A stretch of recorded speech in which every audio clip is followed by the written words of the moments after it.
ਬਹੁਤ ਬਹੁਤ ਸਵਾਗਤ ਦੋਸਤੋ। ਮੈਂ ਸੀਪੀ ਕੰਬੋਜ, ਤੁਸੀਂ ਦੇਖ ਰਹੇ ਹੋ ਸੀ ਟੈਕ ਪੰਜਾਬੀ।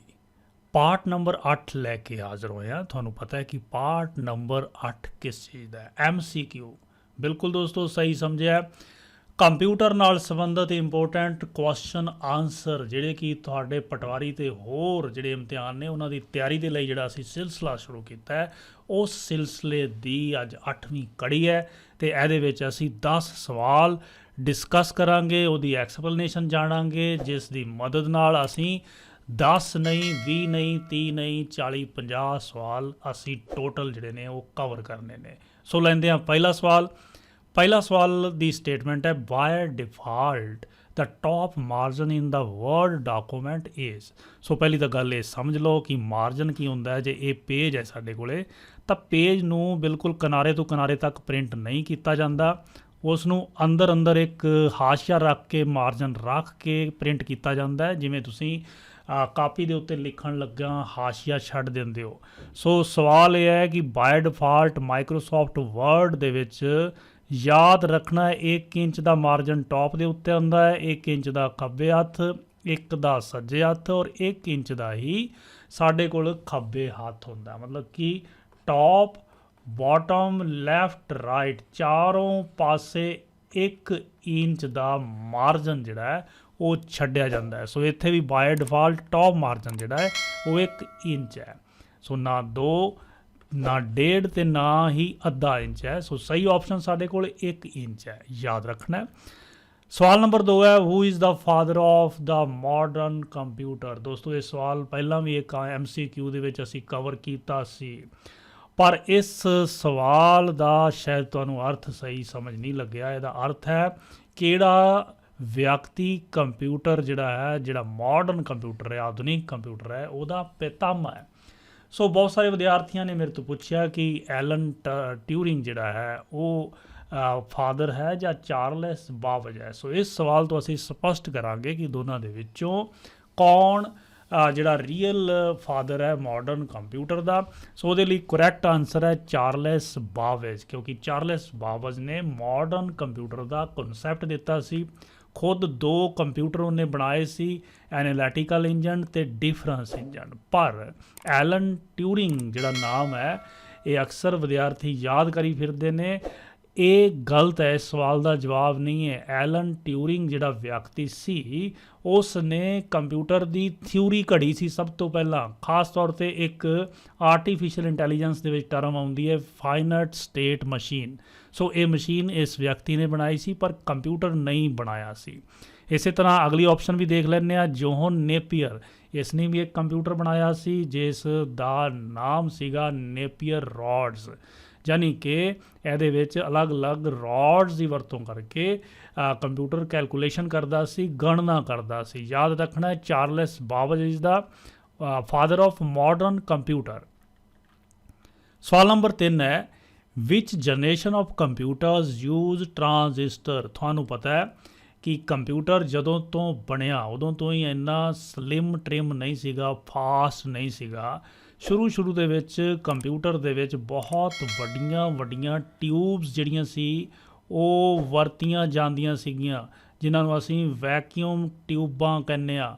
ਉਸ ਤੋਂ ਬਾਅਦ ਛੋਟੇ ਟਰਾਂਜ਼ਿਸਟਰ ਆ ਗਏ ਤਾਂ ਅਸੀਂ ਕਹਿ ਦਿੱਤਾ ਕਿ ਦੂਜੀ ਪੀੜ੍ਹੀ ਆ ਗਈ। ਪਹਿਲੀ ਪੀੜ੍ਹੀ ਵਿੱਚ ਵੈਕਿਊਮ ਟਿਊਬਾਂ ਸੀਗੀਆਂ।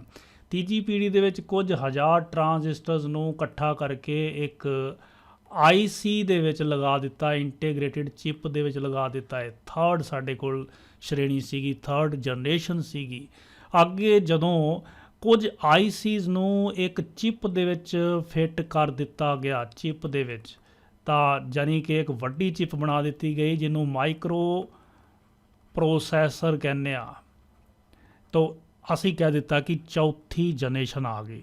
ਸੋ ਇਹ ਜਿਹੜੀਆਂ ਸਾਡੇ ਕੋਲ 4 ਜਨਰੇਸ਼ਨ ਨੇ, 5ਵੀਂ ਜਨਰੇਸ਼ਨ ਦੇ ਵਿੱਚ ਵੀ ਮਾਈਕਰੋ ਪ੍ਰੋਸੈਸਰ ਵਰਤੇ ਜਾ ਰਹੇ ਨੇ, ਪਰ ਇਹ ਹੋਰ ਜ਼ਿਆਦਾ ਸਮਾਰਟ ਹੋ ਗਏ ਨੇ। ਸੋ 4 ਪੀੜ੍ਹੀਆਂ ਨੂੰ ਧਿਆਨ ਦੇ ਵਿੱਚ ਰੱਖਣਾ ਹੈ। ਅਤੇ ਸਾਡੇ ਕੋਲੋਂ ਪੁੱਛ ਰਿਹਾ ਕਿ ਵਿਚ generation of computer use ਟਰਾਂਜ਼ਿਸਟਰਸ। So transistor ਦੇ ਲਈ ਕਿਹੜੀ ਪੀੜ੍ਹੀ ਦੇ ਵਿੱਚ ਟਰਾਂਜ਼ਿਸਟਰ ਇਸਤੇਮਾਲ ਕੀਤੇ ਗਏ? ਦੂਜੀ ਪੀੜ੍ਹੀ। ਬਿਲਕੁਲ ਕਲੀਅਰ ਆਨਸਰ ਹੈ। ਇਹ answer is correct answer, second generation.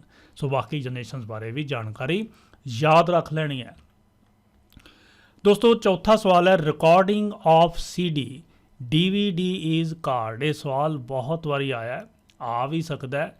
ਜਦੋਂ ਅਸੀਂ ਕੋਈ CD ਜਾਂ DVD ਦੇ ਉੱਤੇ ਕੋਈ ਡਾਟਾ ਸੇਵ ਕਰਨਾ ਹੈ, ਰਿਕਾਰਡ ਕਰਨਾ ਹੈ, ਤਾਂ ਉਸ ਪ੍ਰੋਸੈਸ ਨੂੰ ਕੀ ਕਹਿੰਦੇ ਆ ਦੋਸਤੋ, ਯਾਦ ਰੱਖਣਾ ਹੈ। ਉਸ ਪ੍ਰੋਸੈਸ ਨੂੰ ਅਸੀਂ ਬਰਨਿੰਗ ਕਹਿੰਦੇ ਆ। ਸੋ ਜਿਸਨੇ CD ਜਾਂ DVD ਨੂੰ ਬਰਨ ਕਰਨ ਵਾਲਾ, ਰਿਕਾਰਡ ਕਰਨ ਵਾਲਾ ਜਿਹੜਾ ਪ੍ਰੋਗਰਾਮ ਯੂਜ਼ ਕੀਤਾ ਹੋਵੇ ਤੇ ਉੱਥੇ ਕਮਾਂਡ ਜ਼ਰੂਰ ਤੁਹਾਨੂੰ ਲਿਖੀ ਹੋਈ ਮਿਲੇਗੀ, ਬਰਨਿੰਗ। ਸੋ ਇਹਦੇ ਲਈ ਰਿਕਾਰਡਿੰਗ ਸ਼ਬਦ ਵੀ ਗਲਤ ਹੈ। ਰਿਕਾਰਡਿੰਗ ਆਮ ਤੌਰ 'ਤੇ ਵੌਇਸ ਦੀ ਰਿਕਾਰਡਿੰਗ ਦੇ ਲਈ ਯੂਜ਼ ਹੁੰਦਾ ਹੈ, ਜਾਂ ਅਸੀਂ ਕਹਿੰਦੇ ਆ ਕਿ CD ਰਿਕਾਰਡ DVD CD ਤੋਂ ਇਲਾਵਾ ਅਸੀਂ ਕਹਿੰਦੇ ਆ ਕਿ ਅਸੀਂ ਹਾਰਡ ਡਿਸਕ ਦੇ ਉੱਤੇ ਕੁਝ ਰਿਕਾਰਡ ਕਰ ਰਹੇ ਹਾਂ। ਕਾਪਿੰਗ ਦੇ ਵਿੱਚ ਸਿੰਪਲੀ ਕਾਪੀ ਕਰਦੇ ਹਾਂ। ਟਰਾਂਸਮਿਟਿੰਗ ਦੇ ਵਿੱਚ ਅਸੀਂ ਇੱਕ ਏਰੀਅਲ ਦੇ ਰਾਹੀਂ, ਟਾਵਰ ਦੇ ਰਾਹੀਂ ਅਸੀਂ ਰੇਡੀਓ ਸਿਗਨਲ ਨੂੰ ਟਰਾਂਸਮਿਟ ਕਰਦੇ ਹਾਂ, ਯਾਨੀ ਕਿ ਹਵਾ ਦੇ ਵਿੱਚ ਛੱਡਦੇ ਹਾਂ। ਸੋ ਉਸ ਪ੍ਰੋਸੈਸ ਨੂੰ ਅਸੀਂ ਟਰਾਂਸਮਿਟਿੰਗ ਕਹਿੰਦੇ ਹਾਂ। ਫਿਲਹਾਲ ਇਸ ਸਵਾਲ ਦਾ ਜਵਾਬ, ਜਿਹੜਾ ਸਹੀ ਜਵਾਬ ਹੈ, ਉਹ ਹੈ ਬਰਨਿੰਗ। ਸਵਾਲ ਨੰਬਰ 5 ਹੈ by default the right margin in the word document is 1 inch. ਪਹਿਲਾਂ ਸਵਾਲ ਕਲੀਅਰ ਕਰਿਆ ਜਾ ਚੁੱਕਿਆ ਹੈ ਕਿ ਟੌਪ, ਬਾਟਮ, ਲੈਫਟ, ਰਾਈਟ ਚਾਰਾਂ ਪਾਸੇ ਮਾਰਜਨ ਜਿਹੜਾ ਹੈ ਉਹ ਜਦੋਂ ਵੀ ਵਰਡ ਦੀ ਫਾਈਲ ਨਵੀਂ ਖੋਲਾਂਗੇ ਤੁਹਾਨੂੰ 1-1 ਇੰਚ ਮਿਲੇਗਾ। ਜੇ ਤੁਸੀਂ ਉਸ ਨੂੰ ਨੈਰੋ ਕਰਨਾ ਚਾਹੁੰਦੇ ਹੋ, ਵਾਈਡ ਕਰਨਾ ਚਾਹੁੰਦੇ ਹੋ ਤਾਂ ਉਹ ਕਰ ਸਕਦੇ ਹੋ। 7ਵਾਂ ਸਵਾਲ ਹੈ ਜੀ the capacity of DVD is digital versatile disc. CDC का ਕੰਪੈਕਟ ਡਿਸਕ ਔਰ DVD डिजिटल वर्सेटाइल डिस्क ਜਿਹੜੀ ਹੈ ਉਹਦੀ ਕਪੈਸਿਟੀ ਕਿੰਨੀ ਹੁੰਦੀ ਹੈ ਦੋਸਤੋ। ਉਹਦੀ ਸਹੀ ਕਪੈਸਿਟੀ ਜਿਹੜੀ ਹੈ ਆਨਸਰ D ਹੈ 4.7 to 17.8 gigabyte. So DVD the capacity ਅਲੱਗ ਮਿਲਦੀ ਹੈ, ਲੇਅਰਸ ਦਾ ਹਿਸਾਬ ਹੁੰਦਾ ਹੈ, ਪਰ ਇਹ ਗੱਲ ਚੇਤੇ ਰੱਖ ਲੈਣੀ ਹੈ ਕਿ 4.7 ਤੋਂ 17.8 GB ਤੱਕ ਇਹਦੀ ਕਪੈਸਿਟੀ ਹੋ ਸਕਦੀ ਹੈ। ਇੱਕ ਵੈਸੇ ਹੀ ਤੁਹਾਡੀ ਜਾਣਕਾਰੀ ਦੇ ਲਈ ਹੈ ਕਿ ਇੱਕ DVD ਦੇ ਵਿੱਚ 2000 ਫੋਟੋਆਂ ਨੂੰ ਸਾਂਭਿਆ ਜਾ ਸਕਦਾ ਹੈ ਅਤੇ 2 ਘੰਟਿਆਂ ਦੀ ਵੀਡੀਓ ਨੂੰ ਸੇਵ ਕੀਤਾ ਜਾ ਸਕਦਾ ਹੈ। ਸੋ ਬਾਕੀ ਜਿਹੜੀਆਂ ਆਪਸ਼ਨਸ ਨੇ ਉਹ ਕੋਈ ਵੀ ਆਪਸ਼ਨ ਢੁਕਵੀਂ ਨਹੀਂ ਹੈ DVD ਦੇ ਨਾਲ ਸੰਬੰਧਿਤ। 7ਵਾਂ ਸਵਾਲ Dash is a kind of server that converts IP address to domain name। ਯਾਨੀ ਕਿ ਕਿਹੜਾ ਸਰਵਰ ਹੁੰਦਾ ਜਿਹੜਾ IP ਐਡਰੈਸ ਨੂੰ ਡੋਮੇਨ ਨੇਮ ਦੇ ਵਿੱਚ ਕਨਵਰਟ ਕਰਦਾ ਹੈ। ਸੋ ਇਸ ਸਵਾਲ ਦੀ ਸਮਝ ਸਾਨੂੰ ਤਾਈਓ ਆਏਗੀ ਜੇ ਸਾਨੂੰ 2 ਚੀਜ਼ਾਂ ਦਾ ਪਤਾ ਹੋਏਗਾ, IP ਐਡਰੈਸ ਦਾ ਅਤੇ ਡੋਮੇਨ ਨੇਮ ਦਾ। IP ਐਡਰੈਸ ਜਿਹੜਾ ਹੁੰਦਾ ਦੋਸਤੋ ਇਹ ਅੰਕਾਂ ਦੇ ਵਿੱਚ ਲਿਖਿਆ ਜਾਂਦਾ ਹੈ, ਅੰਕਾਂ ਦੇ ਵਿੱਚ, ਯਾਨੀ ਕਿ ਤੁਸੀਂ 1 2 3 ਇਸ ਤਰ੍ਹਾਂ ਲਿਖੋਗੇ। ਡੋਮੇਨ ਨੇਮ ਦਾ ਮਤਲਬ ਹੈ ਵੈਬਸਾਈਟ ਦਾ ਨਾਮ। ਜਿਵੇਂ ਤੁਸੀਂ ਲਿਖਣਾ ਹੋਵੇ ਡੋਮੇਨ ਨੇਮ ਗੂਗਲ ਦਾ ਤਾਂ google.com ਇਹ ਕੀ ਹੈ ਸਾਡੇ ਕੋਲ ਡੋਮੇਨ ਨੇਮ ਹੈ। ਪਰ ਜੇ ਗੂਗਲ ਦੇ ਡੋਮੇਨ ਨੇਮ ਦੀ ਥਾਂ 'ਤੇ ਉਹਦੇ ਪਛਾਣ ਵਾਸਤੇ ਇੱਕ ਅੰਕਾਂ ਦਾ ਇੱਕ ਜਿਹੜਾ ਪੈਟਰਨ ਲਿਖ ਦਈਏ 64.263.167.147 ਤਾਂ ਇਹਨੂੰ ਅਸੀਂ ਕਹਿੰਦੇ ਹਾਂ IP ਐਡਰੈਸ। ਸੋ ਤੁਹਾਨੂੰ ਪਤਾ ਹੈ ਕਿ IP ਐਡਰੈਸ ਅਤੇ ਡੋਮੇਨ ਨੇਮ ਸਿਸਟਮ ਅਸੀਂ ਕਿਉਂ ਯੂਜ਼ ਕਰਦੇ ਹਾਂ। ਜੇ ਇਹ ਸਿਸਟਮ ਨਾ ਵਰਤੀਏ ਉਹਦੇ ਲਈ ਇੱਕ ਵੱਡਾ ਸਰਵਰ, ਵੱਡਾ ਕੰਪਿਊਟਰ ਜਿਹਦੇ ਉੱਤੇ ਇਹ ਸਾਰਾ ਟੇਬਲ ਸਾਂਭਿਆ ਹੁੰਦਾ, ਨਾ ਸਾਂਭੀਏ ਤਾਂ ਅਸੀਂ ਇੰਟਰਨੈਟ ਦੇ ਉੱਤੇ ਕੰਮ ਨਹੀਂ ਕਰ ਸਕਾਂਗੇ। ਇਸ ਚੀਜ਼ ਨੂੰ ਸਮਝਣ ਦੇ ਲਈ ਇਸ ਡਾਇਗਰਾਮ ਨੂੰ ਦੇਖੋ। ਇੱਥੇ ਦੇਖੋ ਇੱਕ ਨੰਬਰ ਦੇ ਉੱਤੇ ਇੱਥੇ ਯੂਜ਼ਰ ਬੈਠਾ, ਯਾਨੀ ਕਿ ਮੈਂ ਆਪਣੇ ਕੰਪਿਊਟਰ ਦੇ ਉੱਤੇ google.com ਵੈਬਸਾਈਟ ਖੋਲ੍ਹਣਾ ਚਾਹੁੰਦਾ ਤਾਂ ਮੇਰੀ ਰਿਕੁਐਸਟ ਜਿਹੜੀ ਹੈ google.com ਵਾਲੀ ਇਹ ਜਾਏਗੀ ਸਭ ਤੋਂ ਪਹਿਲਾਂ ਸਰਵਰ ਦੇ ਉੱਤੇ। ਅਤੇ ਸਰਵਰ ਕਿਹੜਾ ਹੈ ਜਿਹਨੂੰ ਅਸੀਂ ਕਹਿੰਦੇ ਹਾਂ ਜੀ ਡੋਮੇਨ ਨੇਮ ਸਰਵਰ DNS ਡੋਮੇਨ ਨੇਮ ਸਰਵਰ। ਸੋ ਡੋਮੇਨ ਨੇਮ ਸਰਵਰ ਕੀ ਕਰਦਾ ਹੈ ਆਪਣੇ ਟੇਬਲ ਦੇ ਵਿੱਚ ਰਿਕੁਐਸਟ ਭੇਜਦਾ ਹੈ ਕਿ google.com ਨਾਂ ਦੀ ਵੈਬਸਾਈਟ ਕੋਈ ਵਿਅਕਤੀ ਖੋਲ੍ਹਣਾ ਚਾਹ ਰਿਹਾ। ਸੋ ਉਹ ਜਿਹੜਾ ਸਰਵਰ ਹੈ ਡੋਮੇਨ ਨੇਮ ਸਰਵਰ ਜਿਹੜਾ ਹੈ ਉਹ ਉਹਦੇ ਬਦਲੇ ਸਾਨੂੰ IP ਐਡਰੈਸ ਭੇਜੇਗਾ। ਉਹ IP ਐਡਰੈਸ ਮੇਰੇ ਸਰਵਰ ਨੂੰ ਪਹੁੰਚੇਗਾ, ਯਾਨੀ ਕਿ ਗੂਗਲ ਦੇ ਸਰਵਰ ਨੂੰ, ਅਤੇ ਗੂਗਲ ਦਾ ਸਰਵਰ उस IP ਐਡਰੈਸ ਦੇ ਹਿਸਾਬ ਨਾਲ ਸਾਡੇ ਕੰਪਿਊਟਰ ਦੇ ਉੱਤੇ ਜਿਹੜਾ ਹੈ ਉਹ ਟੇਬਲ ਨੂੰ ਜਾਂ ਉਸ ਫਾਈਲ ਨੂੰ ਉਸ ਪੇਜ ਨੂੰ ਡਾਊਨਲੋਡ ਕਰ ਦੇਗਾ। ਸੋ ਇੱਕ ਐਸਾ ਟੇਬਲ ਜਿਹਦੇ ਵਿੱਚ ਅੰਕਾਂ ਵਾਲਾ ਐਡਰੈਸ ਤੇ ਦੂਜੇ ਪਾਸੇ ਡੋਮੇਨ ਨੇਮ ਲਿਖੇ ਹੁੰਦੇ ਨੇ ਔਰ ਬਦਲ ਕੇ ਸਾਨੂੰ IP ਐਡਰੈਸ ਨੂੰ ਬਦਲ ਕੇ ਡੋਮੇਨ ਨੇਮ ਦੇ ਰੂਪ ਵਿੱਚ ਬਦਲ ਕੇ ਸਾਨੂੰ ਦੇ ਦਿੰਦਾ ਹੈ। ਉਸ ਸਰਵਰ ਨੂੰ ਅਸੀਂ DNS ਸਰਵਰ ਕਹਿੰਦੇ ਹਾਂ, ਡੋਮੇਨ ਨੇਮ ਸਰਵਰ। ਬਾਕੀ ਜਿਹੜੀਆਂ ਆਪਸ਼ਨ ਨੇ MS means Microsoft, WS means ਕੋਈ मीनिंगफुल टर्म्स नहीं ने, RTP भी नहीं है। सो याद रखना है DNS। सवाल number 8, in which year the Indian IT act 2000 implemented. So दोस्तों 2000 ਜਿਹੜਾ सन ਦੇ ਵਿੱਚ IT ਐਕਟ ਬਣਿਆ ਉਹ ਇੰਪਲੀਮੈਂਟ ਕਦੋਂ ਹੋਇਆ? ਉਹਦੀ ਕਰੈਕਟ ਆਪਸ਼ਨ ਸਾਡੇ ਕੋਲ ਆਨਸਰ ਹੈ ਅਕਤੂਬਰ 17 2000। ਸੋ 17 ਅਕਤੂਬਰ 2000 ਨੂੰ ਐਕਟ ਜਿਹੜਾ ਸੀ ਉਹ ਲਾਗੂ ਹੋਇਆ ਸੀਗਾ। ਇਸ ਤੋਂ ਪਹਿਲਾਂ ਮਈ 9 2000 ਨੂੰ ਸਾਈਨ ਕੀਤਾ ਗਿਆ ਰਾਸ਼ਟਰਪਤੀ ਵੱਲੋਂ। ਉਸ ਟਾਈਮ ਦੇ ਰਾਸ਼ਟਰਪਤੀ ਸਨ ਸ਼੍ਰੀ RK ਨਾਰਾਇਣਨ। ਅਤੇ ਤੁਸੀਂ ਜੇ 2015 ਦੇ ਬਾਰੇ ਯਾਦ ਕਰੋ ਔਰ ਕਰਨਾ ਵੀ ਚਾਹੀਦਾ ਹੈ ਕਿਉਂਕਿ 2008 ਦੇ ਵਿੱਚ ਇਹਦੇ ਵਿੱਚ ਸੋਧ ਕੀਤੀ ਗਈ ਔਰ ਉਸ ਤੋਂ ਬਾਅਦ ਇੱਕ ਸੋਧ ਹੋਰ ਹੋਈ ਜਿਹਨੂੰ 2015 ਦੇ ਵਿੱਚ ਕੀਤਾ ਗਿਆ। ਔਰ 2015 ਵਾਲੀ ਸੋਧ ਦੇ ਵਿੱਚ ਕੀ ਕੀਤਾ ਗਿਆ, ਜਿਹੜਾ ਸਾਡੇ ਕੋਲ ਸੈਕਸ਼ਨ 66A ਹੈ ਇਹਨੂੰ ਵਿੱਚੋਂ ਕੱਢ ਦਿੱਤਾ ਗਿਆ ਜਿਹੜਾ ਕਿ ਓਫੈਂਸਿਵ ਮੈਸੇਜ ਭੇਜਣ ਨਾਲ ਸੰਬੰਧਿਤ ਸੀਗਾ। ਸੋ ਯਾਦ ਰੱਖਣਾ ਹੈ ਕਿ 2000 ਦੇ ਵਿੱਚ ਜਿਹੜਾ ਐਕਟ ਬਣਿਆ ਉਹ 2 ਵਾਰ ਸੋਧਿਆ ਗਿਆ, 2 ਵਾਰ ਸੋਧਿਆ ਗਿਆ, ਇੱਕ 2008 ਦੇ ਵਿੱਚ ਅਤੇ ਦੂਸਰਾ 2015 ਦੇ ਵਿੱਚ। ਸੋ 9 ਨੰਬਰ ਸਵਾਲ ਹੈ ਜੀ, ਸੈਕਿੰਡ ਲਾਸਟ ਸਵਾਲ ਹੈ। By default the left margin in the word document is, ਇਹਦੇ ਬਾਰੇ ਵੀ ਆਪਾਂ ਪਹਿਲਾਂ ਗੱਲ ਕਰ ਚੁੱਕੇ ਹਾਂ, ਜਿਹਦਾ ਕਰੈਕਟ ਆਨਸਰ ਹੈ 1 inch. C answer is correct.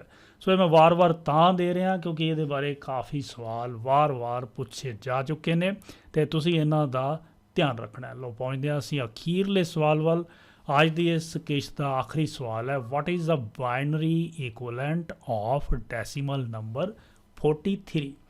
ਸੋ ਕਿਵੇਂ ਪਤਾ ਲੱਗੇਗਾ ਕਿ 43 ਦਾ ਜਿਹੜਾ ਕਿ ਇੱਕ ਡੈਸੀਮਲ ਨੰਬਰ ਹੈ 43, ਇਹਦੇ ਇਕੁਇਵਲੈਂਟ ਬਾਈਨਰੀ ਕੀ ਹੋਏਗਾ? ਉਹਦੇ ਲਈ ਸਾਨੂੰ ਇੱਥੇ ਬਣਾ ਕੇ ਦੇਖਣਾ ਪਏਗਾ, ਕਰਕੇ ਦੇਖਣਾ ਪਏਗਾ ਔਰ ਅਸੀਂ 2 ਦੇ ਨਾਲ ਡਿਵਾਈਡ ਕਰਦੇ ਜਾਵਾਂਗੇ। ਜਿਹੜਾ ਰਿਮਾਈਂਡਰ ਆਉਂਦਾ ਹੈ ਉਹਨੂੰ ਅਸੀਂ ਇੱਥੇ ਲਿਖਦੇ ਜਾਵਾਂਗੇ।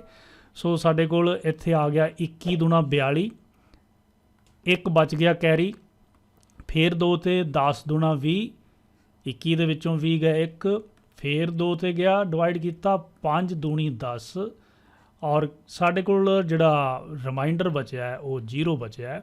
ਇੱਥੇ ਫਿਰ 2 ਤੇ ਡਿਵਾਈਡ ਕੀਤਾ, 2 ਦੂਣੀ 4, ਇੱਕ ਬਚਿਆ, ਫਿਰ 2 ਤੇ ਕੀਤਾ ਜੀ, 2 ਏਕਮ 2, 0 ਬਚਿਆ। ਸੋ ਇਹ ਜਿਸ ਤਰੀਕੇ ਨਾਲ ਡਿਵਾਈਡ ਕੀਤਾ, ਜੇ ਤਰੀਕਾ ਤੁਹਾਨੂੰ ਸਮਝ ਆ ਗਿਆ ਤਾਂ ਬਾਈਨਰੀ ਦੇ ਵਿੱਚ ਕਨਵਰਟ ਕਰਨਾ ਵੀ ਆ ਗਿਆ। ਜੇ ਤਰੀਕਾ ਸਮਝ ਨਹੀਂ ਆਇਆ ਤਾਂ ਜਿਹੜੇ ਨੋਟਸ ਤੁਹਾਨੂੰ ਪ੍ਰੋਵਾਈਡ ਕਰਵਾਏ ਗਏ ਨੇ, ਕਿਸੇ ਵਿਦਿਆਰਥੀ ਜੇ ਨਹੀਂ ਖਰੀਦਿਆ ਤਾਂ ਨੋਟਸ ਮੰਗਵਾ ਸਕਦਾ ਹੈ। ਉਹਨਾਂ ਨੋਟਸ ਦੇ ਵਿੱਚ ਪਹਿਲੇ ਚੈਪਟਰ ਦੇ ਵਿੱਚ ਬੜੀ ਡਿਟੇਲ ਦੇ ਵਿੱਚ ਦੱਸਿਆ ਗਿਆ। ਔਰ ਇੱਕ ਚੀਜ਼ ਦਾ ਧਿਆਨ ਰੱਖਣਾ ਹੈ ਕਿ ਇਹਨਾਂ ਨੋਟਸ ਦੇ ਵਿੱਚ ਜਿਹੜੇ ਵਿਦਿਆਰਥੀ ਨੋਟਸ ਯੂਜ਼ ਕਰ ਰਹੇ ਨੇ ਉਹਨਾਂ ਦੇ ਵਿੱਚ ਇੱਕ ਟੇਬਲ ਦਿੱਤਾ ਗਿਆ ਹੈ ਜਿਹੜਾ ਕਿ 1 ਤੋਂ ਲੈ ਕੇ 15 ਤੱਕ ਟੇਬਲ ਹੈ। ਉਹਦੇ ਵਿੱਚ ਇੱਕ ਗਲਤੀ ਜਿਹੜੀ ਹੈ ਉਹ ਲਿਖਣ ਵੇਲੇ ਹੋ ਗਈ ਸੀ। ਉਹਦੇ ਜਿਹੜੇ ਦੂਜਾ ਕਾਲਮ ਹੈ ਉਹਦੇ ਵਿੱਚ ਪਹਿਲੀਆਂ 4 ਥਾਵਾਂ ਦੇ ਉੱਤੇ 0 ਆਉਣੀਆਂ ਨੇ, ਫਿਰ ਅਗਲੀਆਂ 4 ਤੇ 1 1, ਫਿਰ 4 ਥਾਵਾਂ ਤੇ 0 0 0, ਫਿਰ 4 ਥਾਵਾਂ ਦੇ ਉੱਤੇ 1 1 1 ਆਉਣਾ, ਜਿਹਦੀ ਮੈਂ ਸੂਚਨਾ ਟੈਲੀਗ੍ਰਾਮ ਗਰੁੱਪ ਦੇ ਉੱਤੇ ਵੀ ਦੇ ਚੁੱਕੇ ਹਾਂ। ਉਸ ਟੇਬਲ ਨੂੰ ਸੋਧ ਲੈਣਾ। ਸੋ ਫਿਲਹਾਲ ਇਹ ਜਿਹੜੀ ਅਸੀਂ ਕਨਵਰਜ਼ਨ ਕੀਤੀ ਇਹਨੂੰ ਪੜ੍ਹਨਾ ਕਿਵੇਂ, ਇੱਥੋਂ ਸ਼ੁਰੂ ਕਰਕੇ ਉੱਪਰ ਨੂੰ ਚਲਾ ਜਾਣਾ। ਸੋ ਇੱਥੋਂ ਸ਼ੁਰੂ ਕੀਤਾ 1, ਫਿਰ ਸਾਡੇ ਕੋਲ 0 1 0 1 1। ਸੋ ਸਾਡੇ ਕੋਲ ਸਹੀ ਕਰੈਕਟ ਆਨਸਰ ਜਿਹੜਾ ਹੈ ਉਹ D ਮਿਲ ਗਿਆ, 1 0 1 0 1 1। ਸੋ ਬਾਕੀ ਕੋਈ ਵੀ ਆਪਸ਼ਨ ਇਹਦੇ ਨਾਲ ਸੰਬੰਧਿਤ ਨਹੀਂ ਹੈ। ਸੋ ਬਹੁਤ ਈਜ਼ੀ ਹੈ, ਇਹ ਜ਼ਰੂਰ ਕਨਵਰਜ਼ਨ ਵਾਲਾ ਸਵਾਲ ਆਏਗਾ ਅਤੇ ਇਹ ਤੁਸੀਂ ਕਰਕੇ ਆਉਣਾ ਹੈ।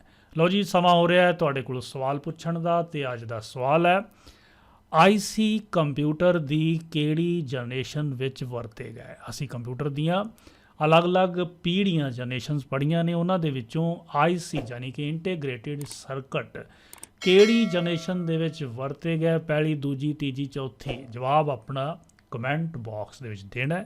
ਕੋਈ ਸੁਝਾਅ ਜਾਂ ਕੋਈ ਹੋਰ ਸਵਾਲ ਹੈ ਤਾਂ ਕਮੈਂਟ ਬਾਕਸ ਦੇ ਵਿੱਚ ਮੈਥੋਂ ਪੁੱਛ ਸਕਦੇ ਹੋ। ਉਸ ਵੀਡੀਓ ਚੰਗੀ ਲੱਗੇ ਤਾਂ ਵੱਧ ਤੋਂ ਵੱਧ ਲਾਈਕ ਕਰੋ, ਸ਼ੇਅਰ ਕਰੋ।